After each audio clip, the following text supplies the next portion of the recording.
맥추감사주일이긴 하나 우리는 사도행전의 말씀을 계속 이어가겠습니다. 금년도 우리 교회의 표어는 사도행전이 우리 행전으로입니다. 한번 받아 하시겠습니까? 사도행전이 우리 행전으로. 왜 우리는 2000년 전 그때를 닮으려고 하는가? 지금의 관점에서 역사의 시계를 되돌려서 2000년 전을 바라보면 그때와 지금은 비교할 수 없을 만큼 모든 것의 격차가 심각합니다.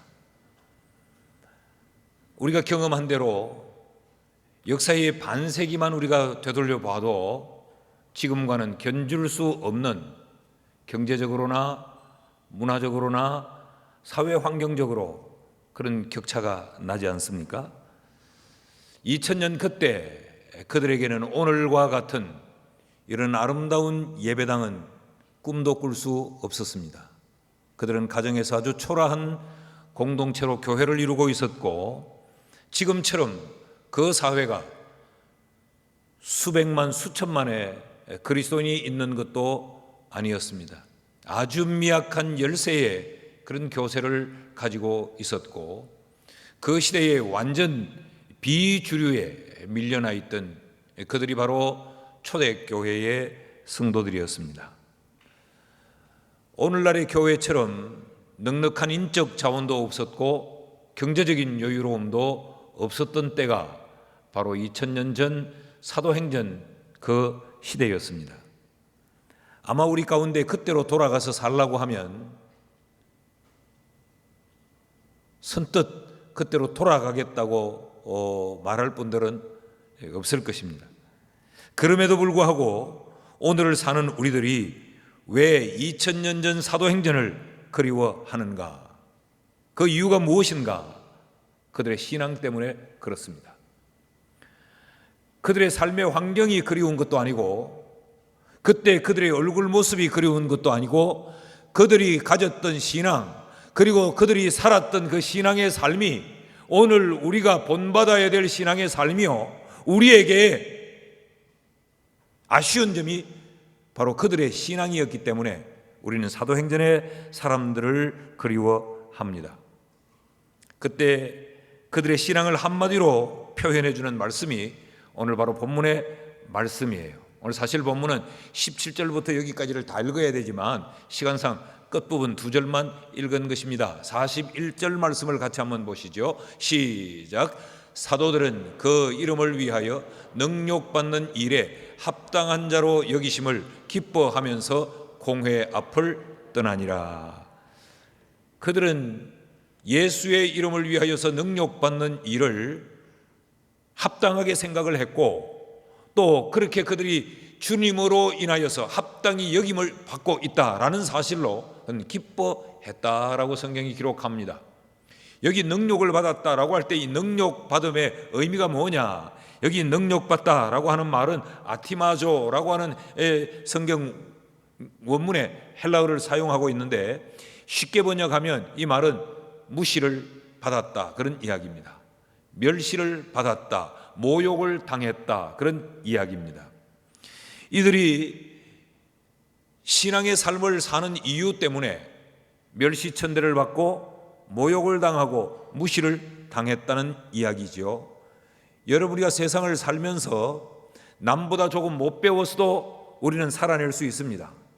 또 남보다 좀 못 가진 것 우리는 개의치 않고 살 수 있습니다.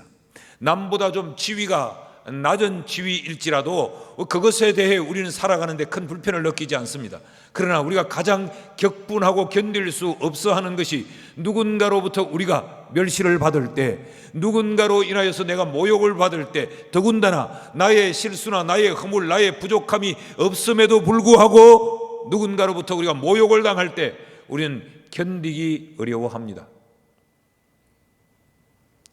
그런데 지금 이들은 예수 때문에 능욕을 받고 그 능욕받은 것이 주님이 자신들을 인정해 주었다고 하는 사실로 이들이 기뻐한다라고 말했어요. 여기 합당히 여기다라고 하는 이 말은 카탁시오라고 하는 말인데, 이 말은 가치 있다고 생각하다, 특권으로 간주하다, 그런 의미가 가지고 있습니다.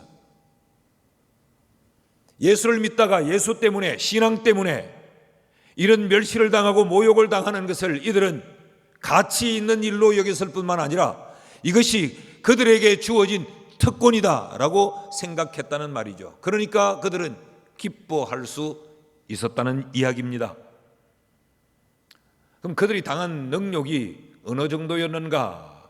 누가 생각 없이 툭 내어 뱉는 한마디 말이라면 까짓 못 들은 채 하고 지나가면 되겠지요. 그런데 그런 정도의 능력이 아니었어요. 굉장히 억울하게 당하는 능력이었습니다. 16절 말씀을 보면 예루살렘 부근에 수많은 사람들도 모여들어 병든 사람과 더러운 귀신에게 괴로움 받는 사람을 데리고 와서 다 나음을 받았더라. 사도들이 한 일이라고는 그 당시에 병들고 지치고 그리고 귀신에 시달리며 고통받던 사람들, 정상적인 삶을 살지 못하던 사람들에게 예수의 이름으로 그들을 고치고 그들을 정상으로 되돌려 놓아 그들이 건강한 삶을 살도록 만들어 주었다는 것, 이것 때문에 그들은 지금 억울하게 능력을 받고 있습니다. 그런데 이들은 기뻐했습니다. 속상해하지 않았고 분노하지 않았고 그들은 그들이 한 일에 대해 후회하지도 않고 기뻐했다. 이런 억울한 능력을 받았을 뿐만 아니라 이들을, 사도들을 능욕한 그 주체가 누구냐? 힘없는 자가 아니에요. 그 당시 기득권 세력이 이들을 능욕했습니다. 17절 말씀을 보면요, 대제사장과 그와 함께 있는 사람, 즉 사두개인의 당파가 다 마음에 시기가 가득하여 일어나서 이들을 능욕한 것입니다. 여기 대제사장들, 사두개인들, 또 그 이후의 성경에는 이들이 바리새인들, 산헤드린 공의회의 모든 이 회원들에게 이들이 능력을 받은 거죠. 여러분, 우리보다 힘없고 약한 사람이 우리를 무시하면 그저 웃고 넘길 수가 있습니다. 그런데 우리보다 강한 자들에 의해서 우리가 짓눌림을 당하면 우리는 참 속상하고 우리는 참 분하고 억울하지요. 그런데 이 기득권에 의하여 능력을 받는데 이것이 집단적인 능력이었습니다. 17절 말씀을 다시 보면 대제사장과 그와 함께 있는 사람, 즉 사두개인의 당파가 그 마음의 시기가 가득하여 일어나서 21절 말씀도 보면요, 성경이 이렇게 기록해요. 그들이 듣고 새벽에 성전에 들어가서 가르치더니 대제사장과 그와 함께 있는 사람들이 와서 공회와 이스라엘 족속의 원로들을 다 모으고 사람들을 보내어 사도들을 잡아오라 하니, 그 사회의 원로들이, 그 사회의 기득권이, 그 사회의 힘을 가진 자들이, 그 사회의 경제를 좌지우지하는 자들이 다 모여서 사도들을 능욕했다. 집단적 능욕을 당했다는 이야기입니다. 무서웠다는 이야기겠죠. 공포감을 느낄 수 있는 그런 능력이었다는 이야기가 아니겠습니까? 급기야 이들이 당한 이 일은 생명의 위협을 받는 그런 능력이었습니다. 33절 말씀을 보면 그들이 듣고 크게 노하여 사도들을 없이 하고자 할세, 죽여버리자라는 이야기입니다. 그들이 죽이겠다고 결정하면 죽일 수 있습니다. 그 막강한 힘과 권력을 가진 그 절대 다수에 의해서 지금 사도들은 생명의 위협을 받는 이런 능력을 받고 있다는 거예요. 그런데 이것이 처음이 아닙니다. 이것이 반복적으로 그들에게 일어나고 있습니다. 여러분 기억하십니까? 사도행전 3장에서 나면서부터 걷지 못하던 안전뱅이를 성전 미문 앞에서 사도들이 고치지요. 그 일로 인해서 사도행전 4장에 들어오면 사도들은 이미 이런 집단적 능력을 당했습니다. 4장 1절에서 3절 말씀을 보면 사도들이 백성에게 말할 때에 제사장들과 성전 맡은 자와 사두개인들이 이르러 예수 안에 죽은 자의 부활이 있다고 백성을 가르치고 전함을 싫어하여 그들을 잡음에 날이 이미 저물었으므로 이튿날까지 감옥 속에 가두어 두었더라. 그런 일이 이미 있었습니다. 그런 이후에 5장에와 이 5장 이 후반부에서 또다시 이들을 향하여 이런 반복적인 능력이 지속되고 있다는 것이죠. 참 견디기 힘들지 않았겠습니까? 그럼에도 불구하고 그들은 기뻐했고 그 일이 그들 인생의 그 어떤 것과 견줄 수 없는 가치 있는 일이고 그들만에게 주어진 특권으로 인식하면서 그들이 그들의 사역을 계속 이어갔다. 죽인다는데 그들은 그 사역을 계속 이어갔다는 것입니다.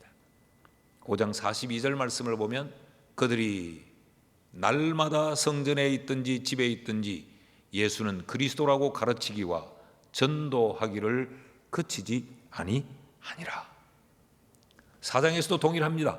4장 19절 20절 말씀을 보면 베드로와 요한이 대답하여 이르되 하나님 앞에서 너희의 말을 듣는 것이 하나님의 말씀을 듣는 것보다 옳은가 판단하라. 우리는 보고 들은 것을 말하지 아니할 수 없다. 죽이겠다는데도 우리는 하나님 앞에서 보고 들은 것을 말하지 아니할 수 없다라고 그들의 사역을 계속적으로 이어갔다는 것입니다. 더 신기한 것은 그런 핍박을 받는데도 그 초대교회의 이 공동체는 더 단단한 결속을 했고 대동단결했습니다. 4장 32절 말씀을 보면 믿는 무리가 한 마음과 한 뜻이 되어 모든 물건을 서로 통용하고 자기 재물을 조금이라도 자기 것이라 하는 이가 하나도 없더라. 이런 핍박 가운데 이런 능력을 받으면 그 공동체는 와해되기가 쉽습니다. 힘 있는 자들에 의해 공격을 당하면 억울하게 능력을 받으면 포기하고 떠나고 내려놓고 공동체가 부서지기 쉬운데 이들은 더 단단한 공동체로 세워지더라는 거예요. 여러분, 우리는 이런 경우에 이런 유형의 능력을 받으면 우리는 너무 쉽게 무너지지 않습니까? 우리는 감정에 조금만 상처를 받아도 우리는 쉽게 신앙이 흔들리잖아요. 교회에서 이런 모양 저런 모양의 일들을 섬기다가도 우리의 자존심에 조금의 침해만 당하면 우리는 쉽게 하던 일을 팽개칩니다. 원망하고 지금까지 해왔던 것에 대해 후회하고 속상해하고 분노하고. 그런데 초대교회의 성도들은 그렇지 않았다. 어떻게 그럴 수 있었을까? 이것이 오늘 우리의 관심입니다. 그래서 우리는 초대교회의 사도행전의 그 사람들을 다시 만나려고 하고 그들을 닮으려고 하는 것입니다. 여러분, 이 사람들이 정상적이 아니어서 요즘 우리가 쉽게 쓰는 속으로 이들이 또라이라서 예수 전하다가 매 맞고 감옥 가고 생명의 위협을 느끼는데도 기뻐하고 절구하며 그 일을 계속했을까요? 그렇다면 우리가 그들을 닮고자 하는 우리도 정상이 아닌 자들입니까? 그들이 이러한 신앙의 삶을 능력을 받으면서도 이런 삶을 살 수 있었던 것은 그들이 경험한 것이 있기 때문에 그렇습니다. 그들이 경험한 그것이 그들의 믿음의 기초를 이루어주고 그들이 경험한 그것이 이들이 능력을 받는 자리에서도 기뻐할 수 있도록 이들을 붙들어준 이 신앙의 힘이 되었던 것입니다. 그것이 무언가? 그들은 그것을 기억하고 능력을 받으면서도 기뻐할 수 있었다면 우리도 그것이 무언가를 배워서 우리도 그것을 기억함으로 오늘의 이 시대에 사도행전의 사람들처럼 하나님이 찾으시는 그런 신앙인들로 우리가 오늘 설 수 있지 않겠습니까? 그 첫째는 사도행전의 그들은 하나님이 베푸시는 기적이 있다는 것을 경험했습니다. 사도들이 능욕당한 이유가 뭡니까? 41절 말씀을 보면요, 사도들은 그 이름을 위하여 능욕받았다 그랬어요. 예수 때문에 능욕을 받았다. 오늘 제가 이 설교를 하면서 성도들 가운데 이런 오해를 할까 봐 두려운 마음이 있습니다. 내가 힘들면 무조건 이 말씀에 다 대입을 하면 안 돼요. 사람이 힘들 때는 자기가 범죄해서 그럴 수도 있고, 자기가 부질없는 욕심을 부려서 그런 어려움을 겪을 수도 있는데, 여기 그 무릇한 대입하면 안 돼요. 예수의 이름을 위하여 능력을 받은, 신앙 때문에 능력을 받은, 그래서 지금 이들이 어떤 상황에 처해 있는가? 17절 18절 말씀을 같이 읽습니다. 시작. 대제사장과 그와 함께 있는 사람, 즉 사두개인의 당파가 다 마음에 시기가 가득하여 일어나서 사도들을 잡아다가 옥에 가두었더니, 신앙 때문에 이들은 지금 투옥을 당해 있습니다. 저는 가끔 이런 생각을 해봅니다. 오늘의 시대에 그때 그들처럼 우리가 신앙 때문에 투옥을 당할 이런 환경이 우리에게 주어진다면, 우리 교회 성도 몇 사람이 기뻐하며 투옥을 당할까? 자, 그런데 이들이 18절에 투옥을 당했다고 이야기하고 19절이 연이어서 이렇게 기록하고 있습니다. 같이 읽습니다. 시작. 주의 사자가 밤에 옥문을 열고 끌어내어 이르되. 그 사회가 사도들을 감옥에 감금했는데 주의 사자가 그 밤에 그들을 감옥에서 끌어냈다 그랬습니다. 이들이 갇혀있던 그 감옥의 상태가 어떠했느냐? 23절 말씀을 보면요, 이르되 우리가 보니 감옥은 든든하게 잠겨 있고 지키는 사람들도 문에 서 있었는데, 그래서 문을 열고 들어가 본즉 그 안에는 한 사람도 없었다. 여러분, 18절 말씀에 보면 사도들을 잡아다가 집어넣었다 그랬어요. 한 명이 아니에요. 다수의 사도를 집어넣었는데, 그 밤에 주의 사자가 잠겨있는 감옥의 문을 열고 그 감옥을 지키는 사람들이 있었음에도 불구하고 그들을 감옥에서 끌어냈다. 그런데 그 감옥을 지키던 자는 그 감옥에서 이 갇혀있던 자들이 감옥 문을 나간 것조차 알지를 못하고 있었던 거지요. 감옥 문을 열고 들어가 보니까 그 감옥에 갇힌 자들이 하나도 없더라라는 겁니다. 여러분, 우리는 이것을 기적이라고 부릅니다. 기적은 우리의 상식과 우리의 이성의 세계를 초월하여 일어나는 일, 다시 말하면 사람이 보편적으로 할 수 없는 일, 주의 사자가 할 수 있는 일을 우리는 기적이라고 말하지 않습니까? 그 기적이 이들에게 일어났던 거죠. 그러니까 18절에서 사도들을 감옥에 잡아넣었다라는 말과 19절에 그런데 사도들이 그 밤에 그들을 감옥에서 끌어냈다라고 하는 이 18절과 19절 이 사이에 그러나라고 하는 원문에 보면 그러나라고 하는 이 역접 접속사가 들어있어요. 상황을 완전히 뒤집어 엎는 일이. 여러분, 제자들에게 있어서 그 밤은 투옥의 밤, 고통의 밤, 속상하는 밤, 억울한 밤이었죠. 능욕의 밤이었습니다. 그런데 하나님 편에서는 그 밤은 기적을 베푸시는 밤이었어요. 옥문이 열리고 기적의 아침을 만나게 하는 밤이 바로 그 밤이었습니다. 그러니 여러분 잘 보십시오. 그 밤에 그들을 감옥에 투옥시킨 그 사람들에게는 기적이 일어난 것을 그들은 몰랐어요. 그런데 사도들은 그 밤에 기적이 일어난 것을 경험한 거죠. 그러니 세상의 사람들은 기적을 몰라요. 근데 하나님의 사람들은 기적을 압니다. 여러분, 이 밤이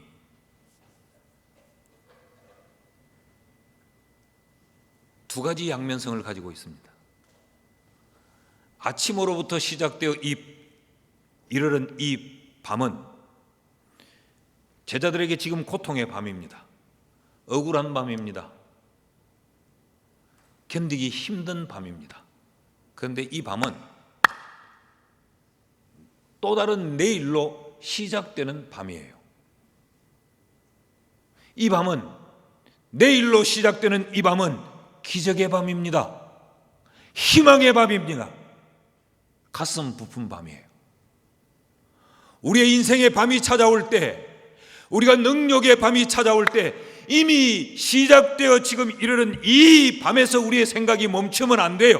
이것은 기적을 모르는 사람들이 생각하는 밤이에요. 그런데 우리는 여기까지는 우리에게 고통의 밤이었지만 내일로 시작되는 이 밤의 관점에서 보면 이 밤은 기적이 준비되는 밤, 기적이 일어나는 밤이라는 것이죠.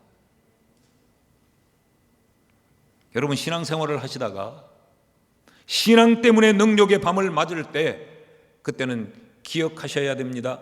하나님이 베푸시는 기적이 있다. 지금까지 내가 경험한 것은 오늘 아침부터 시작하여 내가 지금 이 투옥된 이 밤이지만 이 밤이 내일의 새날을 향하여 갈 때는 이 밤은 기적의 밤이라는 것이죠.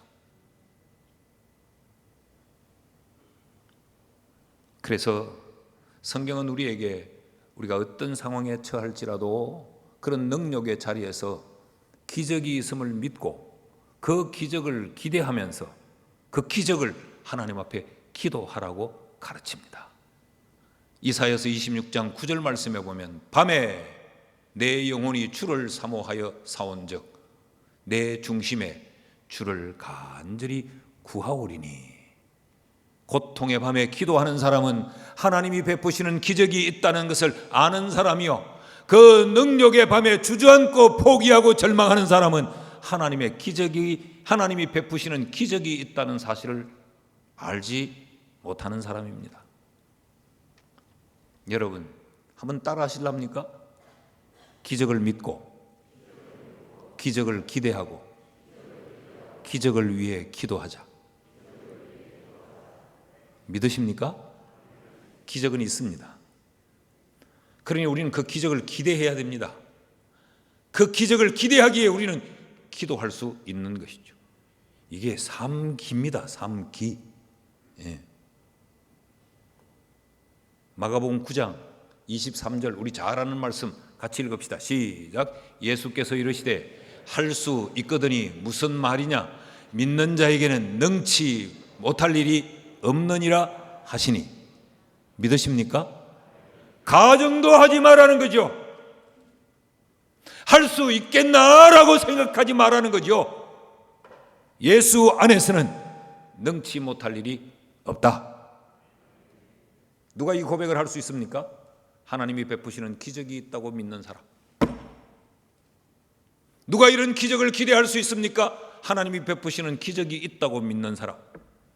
누가 이런 기적이 내게 일어나도록 기도할 수 있습니까? 하나님이 베푸시는 기적이 있다고 믿는 사람.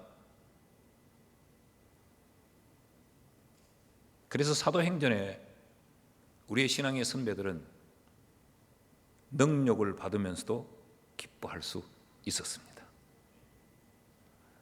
난 오늘 3부 예배를 드리는 우리 성도들에게도 이런 믿음이 있기를 주의 이름으로 축복합니다. 하나님은 어제나 오늘이나 영원토록 동일하신 하나님이라는 것 믿으시죠?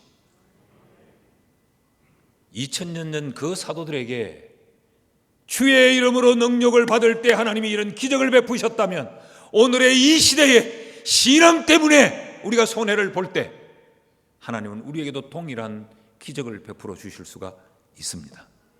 코로나 때문에 직장에서 신앙의 압박을 받으십니까?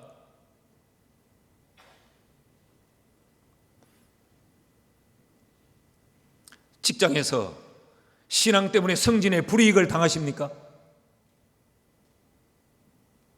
신앙 때문에 믿음의 배우자를 찾으려니까 그게 쉽지 않아 결혼이 늦춰지고 있습니까? 예수 믿기에 아무런 직장이나 아무렇게 찾을 수 없어 주의를 성수할 수 있는 직장을 찾으려니까 취업이 어렵습니까?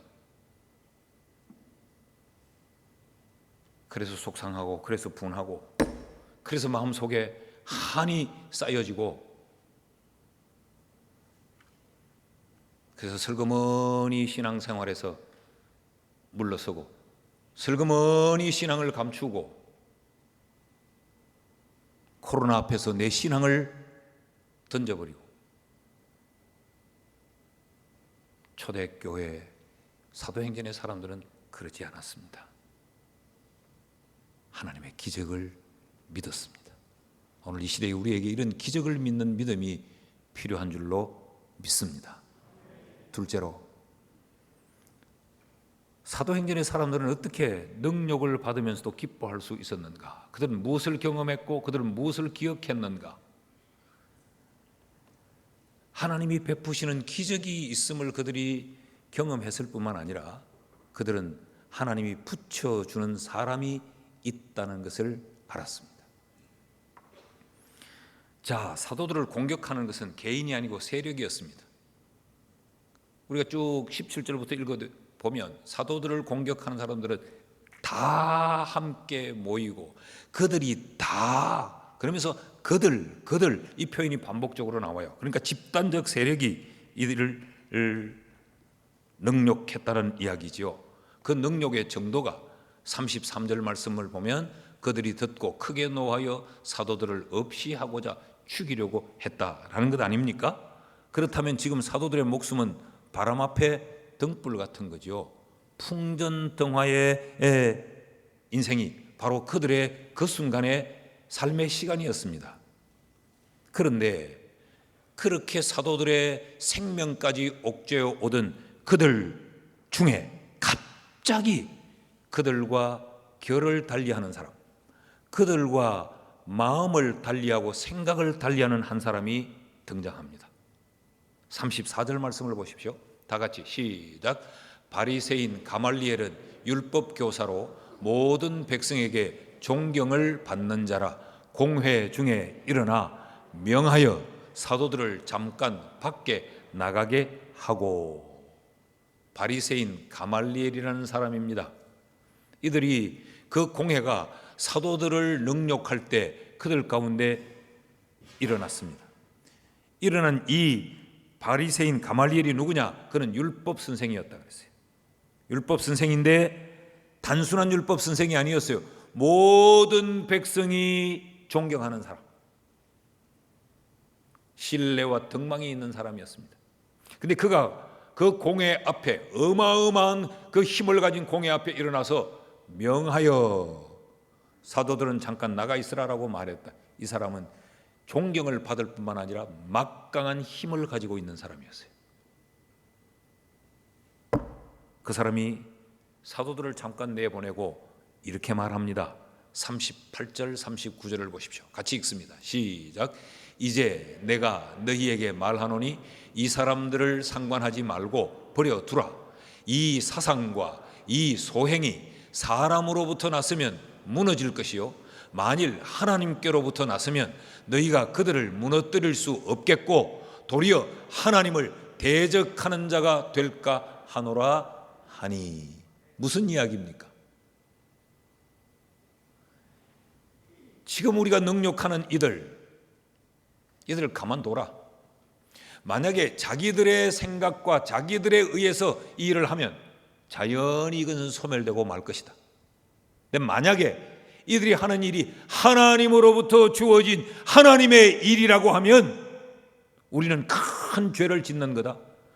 이들을 핍박하면 하나님을 대적하는 대적의 행위가 된다. 지금 이 사람은 뭘 생각하고 있습니까? 하나님을 생각하고 있습니다. 지금 눈앞에 아주 초라하고 보잘것없어 그 사회의 기득권 세력 앞에 포박을 당하여 무릎을 꿇고 있는 그들을 이는 어떻게 봤느냐? 하나님의 사람이면 우리가 저들을 함부로 대할 수 없다. 그것은 하나님을 대적하는 일이라고. 지금 이 바리새인 가말리엘은 하나님을 생각하고 있는 거예요. 하나님을 두려워하고 있는 거예요. 그러면 이 사도들을 능욕하던 제사장들은 누굽니까?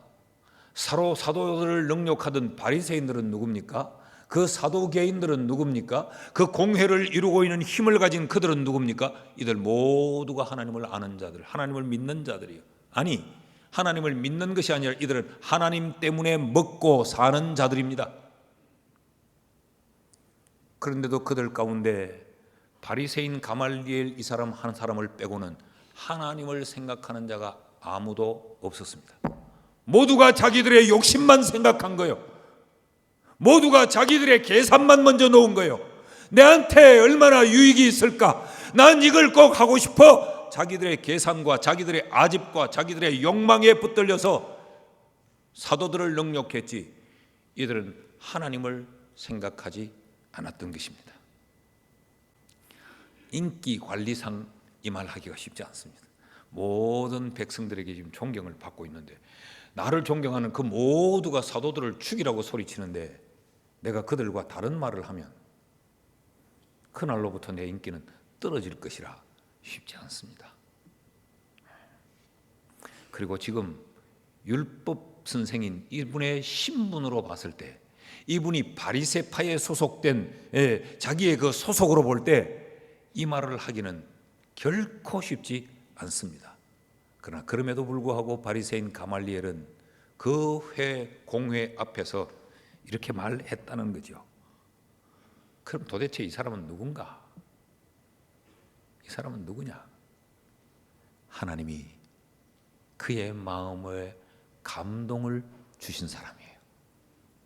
하나님이 그의 눈을 뜨게 해서 다른 사람들처럼 욕심에 붙들려서 눈이 어두워져 헛한 짓 하지 않도록 하나님을 생각하게 하셨어요.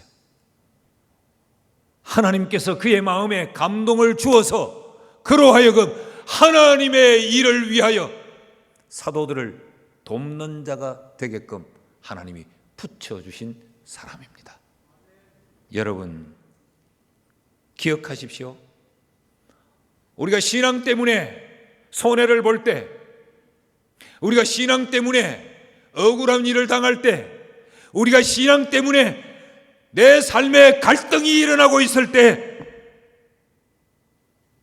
그 누구 하나 내 편이 없어 보일 듯 하잖아요. 그래서 우리는 슬그머니 주눅이 들어버리지요. 그래서 우리는 신앙이 약해져 버렸죠.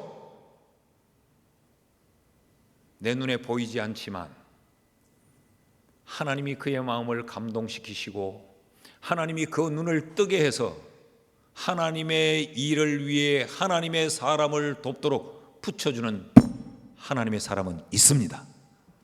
믿으시기를 축복합니다. 저는 지금까지 목사가 돼서 35년, 그러니까 이 전도사 때부터 이렇게 쭉 사역을 하면 한 2, 3년이 되겠죠. 이 시간 동안 목사의 이름을 가지고 35년여 목회를 하는 동안 저는 이 믿음이 있었습니다. 하나님이 붙여주는 사람이 있다. 많이 경험했습니다. 생각하지도 않고 기대하지도 않고 전혀 뜻밖의 사람을 하나님이 그 마음을 감동시켜 하나님이 일이 되도록 목회를 할 수 있도록 붙여준 사람들이 제 목양의 길에는 여러 명이 있습니다. 이해가 되지 않고 동의가 되지 않는 그런 상황에, 모두가 동의할 수 없어 침묵할 수 하고 있는 그 상황에서도 하나님이 붙여주는 사람들이 일어나 그 일을 동의하고 그 일이 되게끔 묶인 매듭을 풀어주는 사람들은 제 목회의 현장에 참 많이 있었습니다. 39절 말씀을 한번 읽어봅시다. 이런 분위기를 이해하고 읽어봅시다. 다 같이 시작. 만일 하나님께로부터 났으면 너희가 그들을 무너뜨릴 수 없겠고 도리어 하나님을 대적하는 자가 될까 하노라 하니. 여러분, 이것을 영화로 보면 막 사도들이 지금 감옥에 붙들려가고 궁지에 몰려서 그 세력 앞에서 벌벌벌 몸을 떨고 있는데 바리새인 가말리엘이 일어납니다. 그러면 음악이 이제 달라지는 거예요. 음악의 비트가 막 빨라지고 이 음악의 크기가 이제 점점 더 크레센도로 바뀌는 거지. 그러다가 이 사람이 일어나서 만일 이들이 하나님께로 났으면 우리가 하나님을 대적하는 것이요, 하나님은 두려운 줄 알아야 된다. 이럴 때는 지금 막 천둥이 치듯이 음악이 막 나오는 거 아니에요? 심장이 벌렁벌렁거리는 그런 상황 아닙니까? 여러분 기억하십시오. 하나님이 붙여주는 사람들이 있습니다. 우리 교회도 뭐 조금은 색깔이 다를 수 있겠지만, 우리 주일날 예배를 드리고 밤에 다 우리가 이렇게 빠져나가면 한쪽 예배당 저 뒤편에 한 20여 명이 모이는 사람들이 있습니다. 누가 강요해서도 아니고 누가 대가를 주는 것도 아닌데 오늘 온종일 예배를 보면서 어질러진 이 예배실을 쓸고 닦아서 다음 예배를 위해 교회당을 청소하는 집사님들과 권사님들이 있습니다. 그 휴대폰에 찬양을 녹음해 와서 크게 틀어놓고 그 찬양을 흥얼거리며 따라하며 모두가 집으로 돌아가는 그 시간에, 여러분 예배가 마치면 에어컨 끕니다. 이 에어컨이 기계가 탁 꺼지면 5분이 안 되어서 냉기는 다 사라집니다. 땀을 척척 흘리면서 그 예배실 의자를 다 닦습니다. 코로나 사라지라고. 또 주부는 왜 땅바닥에 그렇게 많이 버리고 가는지 몰라. 그놈을 꾸풀려서 다 주워가면서, 어떤 사람은 껌 씹다가 또 밑에 붙이고 가는 사람도 있어요. 이런 분들이 저는 우리 교회에 하나님이 신실한 일꾼들로 붙여준 사람이라고 생각합니다. 우리 모두는 예쁘게 꾸며 있고 예배 드리는 것도 사실 힘들어 하는데, 일찍 와서 이 무더위에 주차장 앞마당, 이 뒤편 주차 빌딩 곳곳에 서서 성도들의 주차 안내를 돕는 분들, 이런 분들이 하나님이 붙여주는 분들 아닙니까? 성가대도 보통 일이 아닙니다. 지금 지하실에서 1시간 동안 전 마스크를 끼고 연습을, 우리에게 불렀던 이 한 4, 5분 되는 이 찬양을 부르기 위해서 1시간 동안 허걱거리면서 연습을 하고 지금 올라오는 거예요. 이런 분들이 하나님이 주의 일이 될 수 있도록 우리 교회에 붙여주는 일꾼들 아닙니까? 더 좁게는 제가 이 교회에서 목양을 할 수 있도록 하나님이 붙여주는 분들이라는 거예요. 기억하십시오. 신앙의 삶을 살다가 혼자뿐이라고 생각되어서 이 영적 싸움에서 내가 무너질 수밖에 없다라고 생각될 때 하나님이 붙여주는 사람이 있다는 것을 믿으십시오. 셋째로, 이 사도들은 능력을 받으면서도 어떻게 기뻐할 수 있었는가? 하나님이 베푸시는 기적이 있음을 이들은 알았고, 하나님이 붙여주는 사람들이 있다는 것을 이들이 알았을 뿐만 아니라 하나님이 부어주시는 능력이 있다는 것을 이들은 알았어요. 41절을 다시 보면 사도들은 그 이름을 위하여 능력받는 일에 합당한 자로 여기심을 기뻐하며 공회 앞을 떠났다 그랬어요.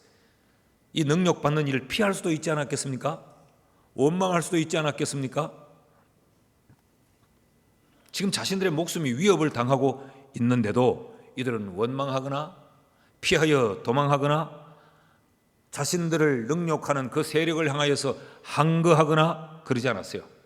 오히려 가치 있는 일이라고 여기고 기뻐했다고 말합니다. 여기 기뻐하다라고 하는 이 말은 이 헬라어 원어로 카이로라는 단어를 쓰고 있는데, 이 단어는 카라라고 하는 단어에서 왔습니다. 여기 기뻐한다라고 하는 것은 무언가를 기대하면서 소망하는 기쁨을 말해요. 그래 지금 능력을 받는 것은 결코 기쁜 것은 아닙니다. 매를 맞는 것이 신나고 즐거운 일은 아닙니다. 그럼에도 불구하고 이들은 기뻐했다라고 하는 것은 지금이 그들이 신앙의 위협을 당하지만 그들은 무언가를 소망하는 신앙을 가지고 기뻐했다라는 이야기예요. 이것을 요즘 말로 바꾸면 이들은 종말론적인 신앙을 가졌다라는 것입니다. 생명의 위협을 받음에도 불구하고 그들은 그들과 타협하지 않았고, 그럼에도 하나님이 기적이 있음을 믿었고, 그럼에도 하나님이 붙여주는 사람이 있음을 알았기에 하나님이 주시는 그 능력을 덧입어 이들이 기뻐했다라는 이야기죠. 42절 말씀 보십시오. 그렇게 기뻐하면서 그들이 날마다 성전에 있든지 집에 있든지 예수는 그리스도라고 가르치기와 전도하기를 그치지 않았다. 이게 능력입니다. 여러분, 능력은 뭘 예언하는 것, 무슨 환상을 보는 것, 병자를 고치는 것, 이것도 능력이에요. 그런데 정말 우리에게 필요한 것은 환상을 보는 능력이 아니라, 예언하는 능력이 아니라, 우리의 일상의 삶에서 신앙의 길을 갈 때 우리의 신앙의 길을 제대로 갈 수 없도록 방해하고 위협하고 우리를 신앙의 길에서 탈선토록 미혹하는 그 미혹들 앞에서도 흔들림이 없이 하나님을 소망하며 하나님을 생각하면서 그 신앙의 길을 갈 수 있는 것, 그것이 능력입니다.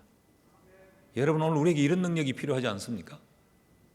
나는 여러분들이 다 방언하거나 여러분이 다 예언하거나 여러분이 다 귀신을 쫓아내기를 원치는 않아요. 그러나 여러분들이 이 신앙의 길에서 어떤 순간에도 하나님을 생각하고 어떤 상황에서도 하나님을 소망하고 어떤 형편에서도 하나님을 즐거워하는 이런 신앙의 길을 가는 능력자가 되기를 주의 이름으로 축복합니다.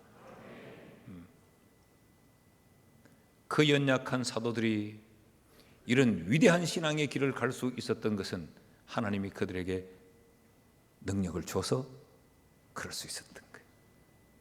여러분, 순간 기뻐할 수 있는 것은 기뻐할 수 있습니다.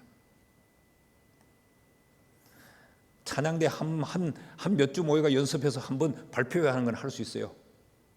근데 꾸준히 1년을, 꾸준히 5년을, 꾸준히 10년을 평생 찬양하는 자리에서 그 자리를 지키며 연습하고 그 자리에서 찬양하는 일은 쉽지 않습니다.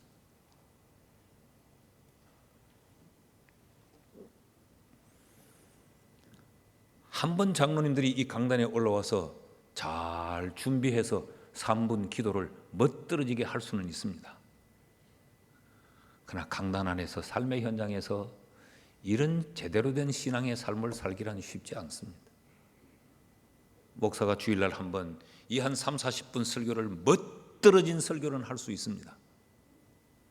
그러나 삶의 현장에서 신앙을 지키며 하나님을 두려워하면서 그 하나님을 생각하고 하나님을 소망하며 하나님을 즐거워하면서 사는 삶은 결코 간단하지 않습니다.